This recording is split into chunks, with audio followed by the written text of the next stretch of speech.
Township ಮಾಡೋದಕ್ಕೆ ಹೊರಟಿದ್ದಾರೆ ಇಂದಿನ ಜನ ಸರ್ಕಾರ. ಮುಖ್ಯಮಂತ್ರಿ ಡಿ ಕೆ ಶಿವಕುಮಾರ್ ಅವರ ನೇತೃತ್ವದಲ್ಲಿ ಭಾಗವತ ಬಿಡಿಯಲ್ಲಿ ಟೌನ್ಶಿಪ್ ಮಾಡೋದಕ್ಕೆ ಹೊರಟಿದ್ದಾರೆ.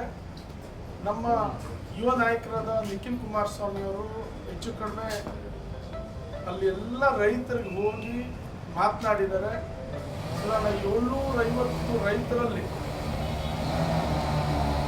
80% ರೈತರು ಅವರ ಗಮನಕ್ಕೆ ಬಂದಂತೆ 80% ರೈತರು ಅಂದರೆ 630ಕ್ಕೂ ಹೆಚ್ಚು ರೈತರು ಸಣ್ಣ ಹಿಡುವಳಿ ಇತ್ತು.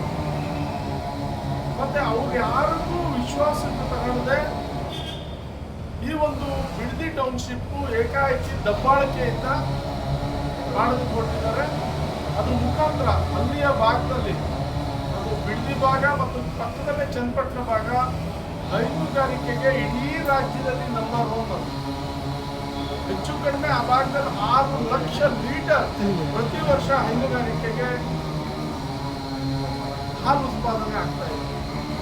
ಅದ್ರ ಜೊತೆಗೆ ರೇಷ್ಮೆ ಬೆಳೆ ಇರ್ಬೋದು, ತುಳಸಿ ಮಾಲೆ ಮಾಡುವಂಥದ್ದು ಇರ್ಬೋದು, ಅಥವಾ ಎಲ್ಲ ಹೂವಿನ ಮಾಲೆ ಮಾಡುವಂಥದ್ದು ಇರ್ಬೋದು, ಎಲ್ಲ ರೈತರು ಅದರಲ್ಲಿ ತೊಡಗಿಸ್ಕೊಂಡು ತಮ್ಮ ಜೀವನವನ್ನೇ ಅಲ್ಲಿ ಕಂಡುಕೊಂಡಿದ್ದಾರೆ. ಅಂಥ ರೈತರು, ಸಣ್ಣ ರೈತರು, ನೀವೇನಾದರೂ ಆ ಜಾಗವನ್ನು ಸರ್ಕಾರದಿಂದ ಖರೀದಿ ಮಾಡಿ ಅವ್ರಿಗೆ ಆ ಜಾಗ ಬಿಟ್ಕೊಡು ಹೇಳಿದ್ರೆ ಅವ್ರು ದಾರಿ ಮೇಲೆ ಬರ್ತಾರೆ. ಯಾಕಂದರೆ ಸಣ್ಣ ಹಿಡುವಳಿದಾರರು. ನೀವೊಂದಿಷ್ಟು ದೊಡ್ಡ ಹಿಡುವಳಿದಾರರಿಗೆ ಮನವೊಲಿಸಿ ಮಾಡ್ಬೋದು, ಯಾಕಂದ್ರೆ ಅವ್ರು ದುಡ್ಡು ಬರ್ಬೋದು. ಅದರಲ್ಲಿ ಕೆಲವೊಂದು ದೊಡ್ಡ ಹಿಡುವಳಿದಾರರು ರಿಯಲ್ ಎಸ್ಟೇಟಲ್ಲಿ ಇದ್ದಾರೆ ಅನ್ನೋದು ತಿಳಿದು ಬಂದಿದೆ. ಹಾಗಾಗಿ ಇದು ರೈತರಿಗೆ ಅನ್ಯಾಯ ಆಗ್ತದೆ. ಮತ್ತು ಫಲವತ್ತಾದ ಭೂಮಿ ಆ ಭಾಗದ್ದು ನೀರು ಸಾಕಷ್ಟು ಇದೆ. ಕಾವೇರಿ ನೀರು ಅಂತ ಸಾಕಷ್ಟು ಬರ್ತಾ ಇರೋದ್ರಿಂದ, ರೈತರ ಜಾಗ ಇರೋದ್ರಿಂದ ಈಗಾಗಲೇ 450 ಎಕರೆ ಭೂಮಿಗೆ ಅಲ್ಲಿ ಡಿನೋಟಿಫೈ ಮಾಡೋದಕ್ಕೆ ಹೊರಟಿದ್ದಾರೆ.